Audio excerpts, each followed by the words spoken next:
كما يكنيكم كبرات فتوات تختاتل تشدن رياكت سوان انت حنينا ماتشم اسخا خملخ انا اغزيابير يمسغن سلام كني لخو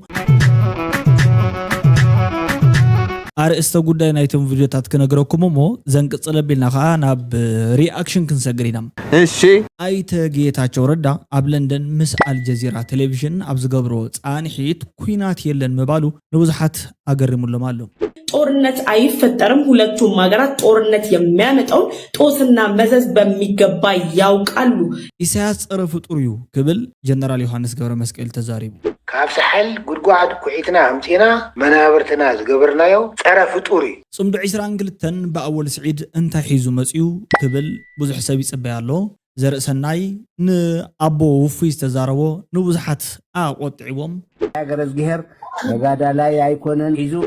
ንቢኔ ገረዝ ገሄር አቦ ተጋዳ ላይ አይነበረ እንደሕካሲ ንመን አልከም ተጋዳ ላይ ክትምዳ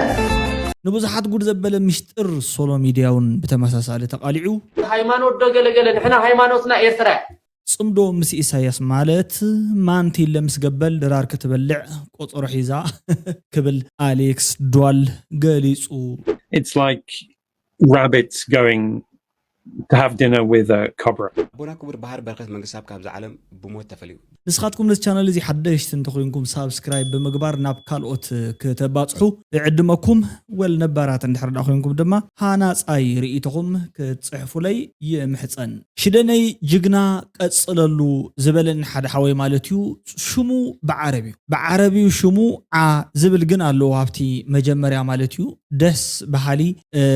ኮሜንት ጽሕፉለይ ክብረት ያበለይ ይቀንየለይ ብጣዕሚ ፀሐየ አርአያ ሽደን ሓወይ ደስ ዝብል መደብ ቀጽሎ ኢልን በተመሳሳሊ ይቀንየለይ ክብረት ያበለይ ፀሐየ አርአያ አስቴር ተክለ ላይክ ጌራት ሌላ ነዝመደብ ማለት እዩ ብጣዕሚ ይቀንየለይ ሙሴ ብርሃነ ንሜሮን አይት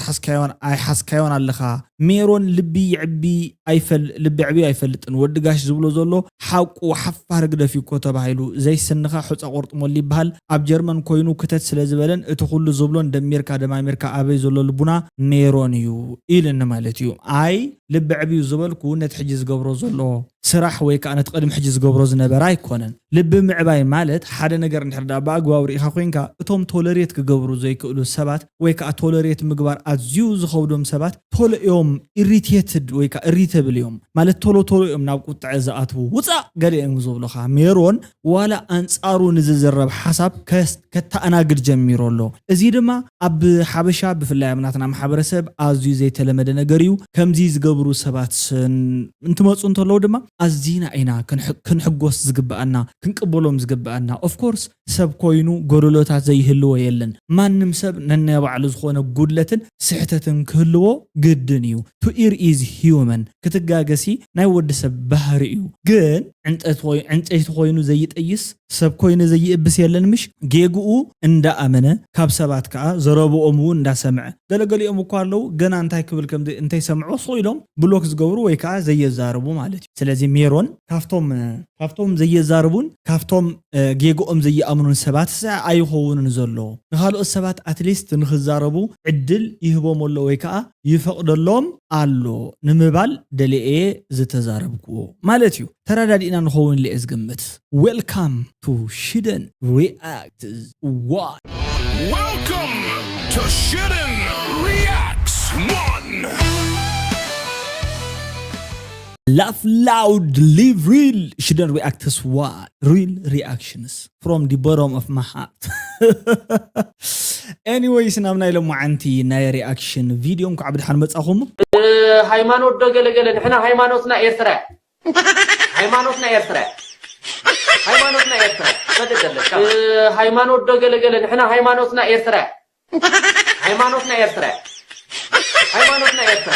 ማለተይ አና ሓደ ጊዜ ሲ ሃይማኖት በሃይማኖት ሎ በገለገለ ዝበሃል ነገር አይንሰምዕኒና ይብል እዚኮ ንኽትቃወም እንተኮይንካ ሕጂ ናትካ ሃይማኖት ብዘየገድስ ዝኾነ ክኸውን ይኽእል እዩ መንዩ ብናትካ ጉዳይ ሲ ኬር ዝገብር ኮይኑ ክሳኩን እንደዛከል ንስኻ ግን ሃይማኖት ከምዚ ይብልካ ንኻልኦት ሰባት ብኸም ኣይኮንኩን ኣነ ዝዛረቦም ገለውን ትብል ኖ ናይ ውልቅኻ እዩ ምንም ዝግበር ነገር ኣይኮነን እንተስና ዓድኻ ሓሰብ ተስንገለ ሓሰብሲ ምስ ፈጣሪኻ ኮይንካ ብዛዕባ ዓድኻ ሓሰብ ከም ዝካልና ንሕና ንፈልጥ ማለት እዩ ንምንታይ ኢኻ ከምዚ ዓይነት ዘረባታት ክትዛረብ ተገዲድካ ወይ ከዓ ናብ ካልእ ጉዳያት ኢኻ ኣይፈልጥን ኤኒዌይስ እዚኣ እያ ውዕለኻ ቅድሚ ስቱድዮኻ ኢሎምካ ካልኦት ሰባት ኣምፅኦም ማለት እዩ ብኤርትራውነተይ ተኸቢረ እንዲ ዝብል ማለት በቲ ሓደ ወገኑ ኣነ ከም ዝመስለኒ ናይቲ ቪድዮ እቲ ኬፕሽን ከም ካልእ ኮይኑሲ እንታይ ይብሉ መሲልኩም ኣነ ነቲ ዓዲ እዚኣ ምንም ኣይገበርኩላን ግን ሓፊረ እየ ማለት ክሳብ ክንዲ ዝኣክል ክብሪ ኣይግባእንን እዩ ዝብል ኢንጂነር ፍጹም ማለት እዩ እስኪ ንስማዕ እዩ ንኤርትራውነት ክመውት ወላ ሓንቲ ኣባራቱን ተባኢሰሉ እዮም ሰምሓሩ ነገር ብንስነት እንዳተዛበጥካ መዳሙ ነይሩ ይኮኮ ተረዲክብሎ ኤርትራዊ ኦፍኮርስ ኣብዚ ታደገለልካ ትካፈል ግን ከምዚ ዲ ኤርትራውነት ክሳብ ክንዲዚ ዲኹም ተፍቅርዎ ኤርትራውነት ሓንቲ ጥይት ዘይተኮስኩ ሰባይ ክሳብ ክንዲዚ ፍቅርስ ንዓይ ብጣዕሚ ሃስየኒ ኮይኑ بفتهم كتصوري خالكم برافو اوكي هندبتي خوينني استسمعنا حدا درات كم زي تصبوا حق زربا يزولكم ثانك يو جن بخمس عينات تقبالنت محراقيركم لي ترديكم له تي ارتراونت نعايشني كاب تايشمو ارتراو مخانين لعلسي عبت مريت استيمو انكو يزولكم زلوخ تغبير يزولوخ بارتراونت اوكي بيرتراونتي تقبيره ايه ترديكم يحج مالتي وانا فول مينينج رخيبكم اللهم ابز فيديو اللي يقمت زو بونا مالتيو انجينير فصوم حسابات ولن زي السماع معلو زي الرداد قالو حدا غزه مالتي يحسو عبي سبايوم يحسو ايه زبل بقليلو مالتيو نمنتاي اب حدا اوان حقي نبوزح غزي تغمامتك مسبات اسون كم تودد ابازولو بفريم حيزوم زلو سراويت ايرترا دابلي صوني حبتناتنا قالس مالتيو حجي نجر علما عنكم مسكونتو شعبيا نعقتو خمزولكم ولا حيلتات ولا دليتكم تزاربكم نبرو حجي سلطاني كابتو سدني نسخاتكم ولا مصيخم نعخاتكم تايز بالت حجاجير ولا نعخاتكم هتفتف بيله قال حزب خامن يلو زحاسوم سبات زرو اتيلو كم مغوار ون حدا ايصلا هيدا استراتيجي انت قريصكا بدس زبلكا منغدي استراتيجي مالت بصبق بحماق زبحال سلازي يله ويل نحماق انت خوين ايت وانا محزني انجينير فصوم كمدي ايا خمتي هدي تفقركم انسي كمدي مثلا يريبلوم الله سم سبات كا دسيلوم الله اسكي نافتا حفتنا زي انخيد توقعو وقعي ويكا توبيك صبق نغري كم حبرتسا نز ነገር ዝስ بخمه ኢና ክንጥሙቶ ዘለና ብፍላይ ከም ደቂ ኣንስትዮ ኣነ ከም ጓል ኣንስተይቲ የሪት ሓፍተይ ንቃልሲ ንፍትሒ ለደው ከም ዝበልኩ መጠን ቅድም ፍትሒ ብነፍሲ ይሄድ ጀመር ንኽብረይ ጠጠው ክብል ዘለኒ መጀመርታ ቅድምቲ ፍትሒ ንኤርትራ ዝብል ካብ ኤርትራ ንዓቢ ምክንያቱ ኣነ ምሳሉ ኤርትራ ትሉ ኤርትራ እንድሕር ኣነ ዘለኹስኒ ኤርትራ ንዓይንታ እያ ስለዚህ ከም ደቂ ኣንስትዮ ከም ደቂ ሰባት ድማ በቃ ዓይነ ሰብኣዊ ዓይኒ ወይ ሕልና እንድሕር ዳርኢናዮ እዚ ነገር እዚ ሓደገኛ እዩ ጽቡቕ እዩ እዚ ነገር እዚ ሓደገኛ እዩ ምክንያቱ ቅድም ቀዳድም ጓል ኣንስተይቲ ወይ ከዓ ውልቀ ሰብ ክበር ክኽእል ኣለዎ ሰብ ምስተኸበረ ንዓዱ ክብረት ይኾና ስለዚ ክብሪ ናይ ሓደ ሰብ ክጅምር ዘለዎ ዓዱ ተኸቢሩ ንሱ ስቑኢሉ እንዳሞተ ምእንቲ ዓዱ እኮ እዩ ዝረግፍ ዘሎ እንዳተባሃለ ዘይኮነስ ክብሪ ክንጅምር እንተኾይና ብውልቀ ሰባት ኢና ክንጅምር ዝግባአና ማለት ብዛዕባ በዓልና ኢና ንቀደም ክንኽብር ዝግባአና ናትና ክብሪ ምስተኸበረ ናይ ካልኦት ሰባት እውን ብተመሳሳሊ ነኽብር ከምኡ ይኾን ዘለዎ ዝብል ሓሳብ እዩ ዘለዋ ዘኽብርቲ ሓፍትና ጽቡቕ እዚ ኣሌክስ ዶል ዝበሃል ማለት እዩ ብጣዕሚ ፍሉይ ዝኾነ ዘረባ ተዛሪቡ ኣሎ እንታይ ዝብል ጽምዶ ምስ ኢሳያስ ማለት ማንቲለ ምስ ኮብራ ወይ ከዓ ገበል ድራር ክትበልዕ ምውፃእ ማለት እዩ ወይ ከዓ ጀስት እንታይ መኽብለኩም ንዲነርሲ ተዓዲማ ማለት እዩ መን ከም ዝውሕጥ ኣይፍለጥን እዩ ዝብል እቲ እንግሊሽ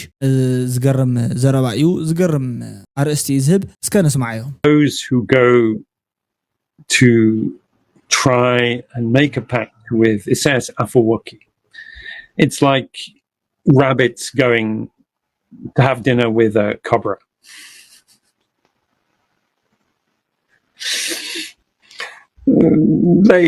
We know what will be the outcome of this. We know who is going to swallow who. We know the outcome of this. We know he is going to swallow who. من كم زحط نفلط إنا توصي تقع نفلط إنا كحطهم يو تمز أمر زلوا زبل متأنقطها حزل زربا أيو نقرأ من قرر تزاري بزلوا موحات إلى ميدو خالي نقر مالت كوبرا خالي نقر صراحة يبلون موحات يا عسرا جزية تدقاقم كيا خالي نقر تكون عيتخلني أزبليو اسكت صبوا إساس صرف فطوريو زبل خالي سبد ما لبس قداي قانون عويلة تزاري بي غازا خطكون يو أسمرا إساس غازا سقبرا نقفا غيرواي نقفا مالت كمدمي دا خيدري نسمرا ما تيم مدمي دا حز خاب غازا زخفتون كتكون تخيليا مناتو نايتهم هزبتات ألبا يكون ناي سلام ألبا يكون إساس نتقراي لكونا ما نيتيب ياول مأتو إزدلنبر إساس إرتراوي يكوني تقراوي يكوني إثيوبياوي يكوني تتأفق زنبري كاف سحل قرقوعد كوعيتنا همتينا منابرتنا زقبرنا يو ترى فطوري نصره فطور دغيفو زمص اسب كالي عرسو خيلو صره فطور كبهالي زلو مالتيو قلل بزبل قانقا اذا حاونا زي حاونا نبلو معبي سبايو مالتيو جنرال يوحنس ገብረ መስቀል ይዝባል انا بጣም ዝገርመኒ ታሪኹ ዋላ ነው ዓሉ ዛረቦ ዘሎ ፍልይሉ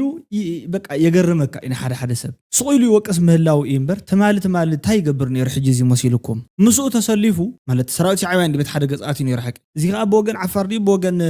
مقلب بيلو زعتو خفتم زعتو حيلتات حدا يو حراي قرمسكم نقفا بريس كان كجرف مخانو سلازي فلطيو بابو منبر حبرت افريقيا زت سلام زبل زلو اي سماميو ملسنا كتود الله اتا صوتا يبلالو ኢትዮጵያ speaking in London ጌታቸው ረዳ ማለት ዩ rules out an imminent war with Eritrea both sides understand the consequence of war ክብል ገሊጾሎ ናቅፋ ፕሬስ ዩ ካብ አልጀዚራ ዝወሰዶ እቲ ጉዳይ ካታ አይ ዝብል ማለት ዩ ክልቲኦም ሲ ሰዓቤናቱ ዝፈልጥዎ ስለ ዝኾኑ ኩናት ክጅምሩ አይክእሉን ንዝብል ጉዳይ ልዕለ ቢሉ እቲ ታይብለሎ ምዃና ክትጅመር ምዃና ስለ ዝፈለጠ ይኹም ዝብ ዘሎ ቅጥቀጥ ምዃኑ ገለገለ ይብላሉ ጽቡቅ እዩ ትድፍረት እዚ ካበ ከም ዝመፀ ይፍለጥን ወሳኒ እዩ ሓደ ጊዜ ሶይልካ ምቅጥቃጥ ኣብ ዝበሃል ክትለማመድ የብልካኒ እቲ ጉዳይ ኤንዌይስ እንቀጽል ጌታቸው ረዳ ቁርጡን ተናግረዋል በኢትዮጵያና በኤርትራ መካከል የለየለት ጦርነት ይፈጠራል የሚል ስጋት እያስቀመጡና በኢትዮጵያና በኤርትራ መካከል የለየለት ጦርነት ለመፍጠር እየተንቀሳቀሱ የሚገኙ የውስጥና የውጪ ኃይሎች ሁሉ መስማት የማይፈልጉት መልእክት አቶ ጌታቸው ረዳ በለንደን የሚገኘው የአልጀዚራ ጋዜጠኛ ጋር ባደረጉት ቆይታ በኢትዮጵያና በኤርትራ መካከል ጦርነት አይፈጠርም ሁለቱም ሀገራት ጦርነት የሚያመጣው ጦስና መዘዝ በሚገባ ያውቃሉ የሚል አስተያየታቸውን መሰንዘራቸው ተሰምቷል ጽቡቅ ሐሳቢ ማለት እዩ ሓራይ ጽምዶ 22 እዩ ሽልማት ህዝብ ዓፋር ዝብል ጉዳይ ማለት እዩ ሽልማት ሰላም ህዝብ ዓፋር ንኣወል ስዒድ ሽልማት ሰላም ማኾን ዘሎ ሰላም እዩ እምበር ኩናት እናምጻኻሎም ሰላም የሽልሞም ዘሎ ሆይ ትብለኒ ኢኻ ንዓቶምን ናብ ቅርሕንቲ ዘይምእታው እዩ ሎሚ ጽምዶ ህዝባዊ ሓይሊ ኮይኑ እዩ ዝቋጽሮ ደው ዘብሉ ሓይሊ የለን መራሓይ ቃልሲ ህዝብ ዓፋር ኣጉጉሞ ዝበሃል ሓጂ ኢብራሂም ዝምራሕ ከዓ ተሪር መልእኽቲ ይህበሎ ማለት እዩ ብሽም ሓራ መሬት ዓፋር ዘለኹም ሸፋቱ ኣብ ቀረባ ባዕለይ ከውጻኩም ምዃነይ ቃሊኣቱ ኢሉና ይብለሎ ማለት እዩ ንመን እዩ ነን ባዕሎም እዮም ዘጋጥሞም ዘሎ ባይዘወይ ህዝቢ ዓፋር ኢትዮጵያ ካብ ምፍራሕን ድሮን ከበባል እዩ ሓይልን ፈንጢሑ ተሳተፎ ጽምዶ ባዳ ከመይ ነበረ ይብል አየና እዩ ትጽምዶ ነይሩ እቲ ገለዝ ወዘተ ዝብል ናይ ምድንጋር አኼባታት እዩ ጠቅላሉ ሎማዓንቱን ብዙሕ ዝበሉ ሓደ ሓሙሽተ ዝኾኑ ናይ ምድንጋር አርእስታት ሒዙ ኣወል ስዒድ ከተፍ ክብል ምዃኑ ዝነግረኩም ኤኒዌይስ እንተስ ከተደናገሩ ብኽልቲኡ ጉዳይ ማለት እዩ ጆይን ግበርዎ ኢኹም ነቲ ጽምዶ ክብለኩም ዝደሊ ቀጸልና ለኹም ከም ቅንፊዝ ኣተሓሳስቦን ስኑን ዝዓተኸ ሕማቅ ሰብ ኣብ መወዳእታ ኣብ እርጋኑ ናብ ዝርጋን ኣትዩ ተንሰርሕን ትግራይ ሒዝ ዝሰርሕን ጅግንነት ብዳስተር እንዳደምሰሰ ዝኸይድ ናይ ብዕልግና መመዘን ኮይኑ ከፍ ኢሉ حراي اتزربازي نمن كم استزاربا يفلط كون ግን ከአ ተቆራሪጹ ተላጊቡ ዘሎ ኣብ ብዙሕ ማሕበራዊ ሚድያ ዝም ሓላለፍ ወይ ከአ ካብ ሰባት ናብ ሰባት እንዳተቀባበሉ ዝዕልልዎ ጉዳይ ኮይኑ ቆኒ ዘሎ ደሳለ በረኸት አብርሃም ፊሊንግ ቶትፉል ይብላሎ ማለት እዩ ሓቂ ሓይሽ ፈጣሪ ኣብ ፍጥረቱ አይጋገንዩ ኢና ንብል ግን ሲ ነዞም የውሃት ተጋሩ ኣብዛ ዘይትግበኦም ቦታ ናይ ቀርን አፍሪቃ ምፍጣሩ مسجرهنا دينا كنصبصوس مسوديت إلي يقليصو نيرت قداي بزحات سبات كا أبز قداي زي فلي زبله رئيتو اللوم قاتلنا ناس زوت زلو فيديو خنسجرينا God told him that, or God says that it is his will that Abiy should be in power, and that it doesn't matter if 600,000, 1 million, however many die, because God has said it's okay. እዚኣ ጓል ቀዳማይ ሚኒስተር ነበር መለስ ዜናዊ እያ ሰምሃል ማለት እዩ ተውግዕ ዘላ ወግዕ ግን ብጣዕሚ ዝገርም እዩ እግዚአብሔር ስለዝበሎ ኣብ ፓወር ይቅጽላሎ ኢሉ ማለት የስሐቃ ይዘለ ምጸት ያ ተዛረብ ዘላ 1 ሚሊዮን ጥፋ 600,000 ገለ ጥፋ ገለሲ እግዚአብሔር ኢሉ እዩ ማለት እዩ ከምኡ እዩ ኸኣ ዝሐስብ ኢለ ተቀልድ ዘላ ማለት እዩ ግን ኣነስ እንደዕላ ንበይኔ ዲያ ከምኡ ዘይትራእየን ሓቅ ንምዝራብ ተቀርበኒ ከማኻትኩም ተቀርበኒ ማለት ኩለኩም ከለኹ ትግራዋይት ምዃና ሞኸኣ ናይ ኣቦኣ ዝነበረ ورشا وريساسي بغعتي قلعه تكون تخيل سب تكون كم زنبرا ازي كله اب قمت وش تخلخو زقلعه غوبز تكون يزغبا حزب نيرن ساغن بق اب زي تفلي اب كاري عالم يازلا مثلا بزح زي مچو نغرات يزري الا بسرون تستمحرو تعقمي تخيلتون تتقمو ليري الا نزلخو منالبا تعود خون يخل استفرالي ميدياتاتون لمقنا كو حدا خلت انترفيو قال تقبر سبت تصبيا سايكونت تصبيا بتعم بزح نغري خابزي اتصبيو تماهيرا مالتيو كقوم نجار كتسرح مالتي أجر الجهر بقعد لا يكونن يزو أب هزمو أبرع عليه أب هذا حسن الحر توم نوفي أبو سوق تبلوه بزعوات قداي زيو زوج عزل مالتيو نوفي سي أبو سوق إلكم تزاربوا مالتي بس أنا براسي عيد فلتيني خصوصي زي فلتي أخت تزارب إلهم ما يلكتوا جاكانو ودقة ملجن تزي بتصنصواي تلبلي بكات صنصواي متقامي أدلو كار جننات ناي ولدكم انطلو زغصب ولا حد يلا أنزي أنا تفلتي جننات ولدو نعي حوي ولدي من ده قانا يلوكي نو حوي بسقى حوي حوي ودي جغنا يتدرباغن ودي جغنا تدرباغن تفلتي لكي لا ودي جغاني بندابو ودي جغاني بخما يتفلتي يجي زار حوي كازيا انت زي حالفنا حايش مالتي أنا تخيل الحين زر سنايسي تخدمكم أنا فعلا على السنايسي نزبك عندي باس أبي كذا بريدعي لو تفهمتي لو تمسك كوي تلفوني لو تسيتمتي كله نزبك كل بيتي I don't know بدي أبغى أقولهم بدي فوبيا كنت مثل فوبيا على اللي يفلك نزي بهنا كرزجاسي أبوس تقدر لا يكون البلد أبوس تقدر لا يكون البلد تقدر لا يكون البلد بس أنا حاسة إن أنا حاسة إسكاب عشان يعملها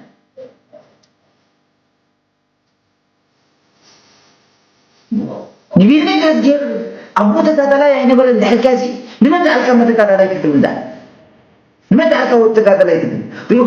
أنا زغال مني يزلكم دلو عراي انويس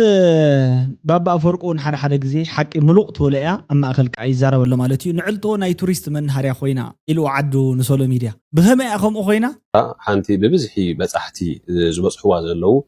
منع فلتكم لهم بزحي بصحي اب ايرترا بزحي بصحي زبصحوا زلو فلت زخونت حانتي عدله عد جكانو دي زبحل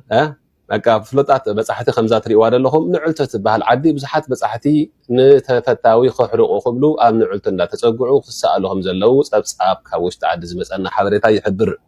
نعلته ام مصحت بحال وردات بتركب منغ عد غير سجنت تدكونت ازيا بلستي بزح ورق زلو عديا عد تفتاو طراي بمخانا بزحات بصحتي دغف تغدف كل تخمي تخفيلهم يرترا خيدهم نعلته خيبصحو اي ملوسن زلو سلازي نعلته مسحب بصحتي ناي توريست اب ايرترا نمبر 1 كوينا خمزلا ممزت ري ولهم كل سب كيدو نعلته خيتسالكم يملسن عد تفتاو عد سلطنه عد تجغنا عد تفتحوا እንዳበሉ كلهم ተተሳኢሎም ይመጽሉ በነጻ ጽባህ ንጎግን ነዛ ታቤላ እዚ አሒስካ ምሳል ገንዘብ ከፊል ካምበር በነጻ ዝባል ከም ዘይፍቀድ ክንሕብረኩም ፈት ቦና ክቡር ባህር በረከት መንግስታብ ካብዛ ዓለም ብሞት ተፈልዩ ድሕሪ ናይ ሓደ ሰሙን ይኹን ኣብ ሕክምና ኣስመራ ከካታተል ድሕሪ ምጽንሑ ኣብዛ ሎማዓንቲ ዕለት ካብዛ ዓለም ብሞት ከም ዝተፈለየ ዝገልጽ ብዙሕ ዝኾነ ጽሑፋት ኣብ ዝተፈላለዩ ማሕበራዊ መራኸቢታት ወፂሎ እዚ ድሕርቲ ጽቡቕ ዕድልን ካብ ሕክምና ካብ ተሓሚሙ ወደሎ ድማ ብሰላም ንኽገላገል ዝሰርሐና ቪድዮ ገና ሓደ ሰዓት ከይመለእ ከሎ ድማ እዚ ዜና እዚ ተዘርኪሑ ማለት እዩ መንግስተ ሰማይ የወረሶም አቦና ክቡር ዶክተር በረኸት መንግስት አብ አዝዩ ብዙሕ ዝኾነ ስራሓት ኣብ ሙዚቃ ናይ ኢንዳስትሪ ሃገርና ብዙሕ ነገር ሰሪሖም እዮም ማለት እዩ ባህር ዶክተር በረኸት መንግስት ኣብ ባህላዊ ሙዚቃ ኣፍልጦን ሰረት እምነትን ዘለዎም ክኾኑ ከለው ኣብ ሙዚቃ ናይ ትግርኛ ድማ ኩዳን ስብራን ካብ ኣካይዳ ተባዕታይ አንበሳ ከም ዝመጽም ብብዙሕ ግዜ ዝዛረቡ ተባዕታይ አንበሳ ኣብ ግዜ ናይ ተዛነ እዋን ክሳዶ ኣቕኒዑ ጓዕደድ እናበለ ዓንጠብ ወይ ተፈይ ስለ ዘብል ኣቦታትና ኩዳ ዓረዛ ከውፅኡ እንከለው ክሳዶም كم كساد بس أسفل أبيلهم بمقنع يوم السعسع كبلي الزارم نيرو بزح جزء واجههم نسونهم تفضلوا حادثة من حنا بلو كان كامتي واجهش عشان نحب عسر تأشيب كايو مس جزء أخا أبدأ خير إنه حتى أحد كجماد حريق هاي خود أخبل على خاي حن تخبر تقحى نسي كنا جينا نسرع بعسر تأشيب هاي كايو نسوا واجه أي كفللان واجوس لزي كفللو بس نسرعت كحسي كلني زخون السباستولو ولا أنا نفسهم كبر واجا ذهبكم له نجر ولا زيت تقوموا زيت تدليون كلهم كنت جحفوا نفسهم ما يقبل لكم مني نحنا خاخو منا خمدك سبات واجانا نحدين نفلت كوينا أبدرجنا زي لو سبات نحدا ريسبوند نقبل كوينا حساباتهم زربوا دستيب لنا خنوس نحدا أني مسهم إنجيج نقبل لنا خوينا إنتراكت نقبل لنا خوينا نساتو ما يكونوا جيجانات نحنا هنا نصيغ واجا خطف الدير لك نصيغ واجا خطف الدير لك exactly صبوا motivation شكرنا زخون زرباء مالتيو it's amazing كملسك كوفيل كتصبوا يلك كملسك نسب ايكي تبلنا بزحفتنا خنقرا فلالي خاسي حجنا ابدا ولا ندحر تفلالي خمس حاده سبايك ندحر تفلالي ندحر وليدك تصبيها ندحر لبا مسبيت ندحر كونكي ولا ثلاثه اولاد ولا اربعه اولاد تصبي يا اخي سلامنتاي نسلدك اخيلكي كان سبعي انتاي كعرسلكي انتاي لو تمصلت خالق سبعي امصيخي صبغاي كان نزيتات تصبيها واغا خفيلك خات تعب مالتي ويل واغا خفيلك ختعبي صبق እዩ حساب نسو انا فتو ايه واغا خفيلك معباي قديتا اي سلا زولدكايو ግን ንሱ ዘይምለስ ተኾይንኸ ብኡ እንተኸይድኸ በቲ ዝኸዶ ኣካይዱ ሕማቕ ተኾይንኸ ናይ ዘይምለስ ኣካይዳን ተኾይንኸ ንዑ እንዳተጸበየት ክትኣርግ ክትክእል ኣለዋ ኣነ ከምዚ ዓይነት ሓሳባት ማለት ጽቡቕ እዩ ክትጽበዮ ኣለዋ ገለ ምባልክ ግን ንዘለኣለም ብኡ ዘይመጽእ ሰብ እንዳተጸበየት ክትኣርግ ኣለዋ ዝብል ሓሳብ ከዓ የብለይን ኤንዌይስ እዛ ኩሎ ዝረኣኹሞም ናይ ሎማዓንቲ ቪድዮታት ነዚ ይመስሉ ክሳብ መወዳእታ መደብ ተኸታቲልኩም ሳብስክራይብ ሸር ፈሎ ላይክ ካሜንት ስለትገብሩ ንኹልኹም ብጣዕሚ እየ ዘመስግን ተመሳሳሊ ሕጂ እውን ነዛ ቻናል ማለት እዩ ሳብስክራይብ ገብሩ ኢኹም ሎኣም ቅነ ኾነልኩም ከዓ ዝምነ ጽቡቕ ይስምዕና ቻው ደህና ቀኒውታ good light دحنا حضرت حواتي ما نطيب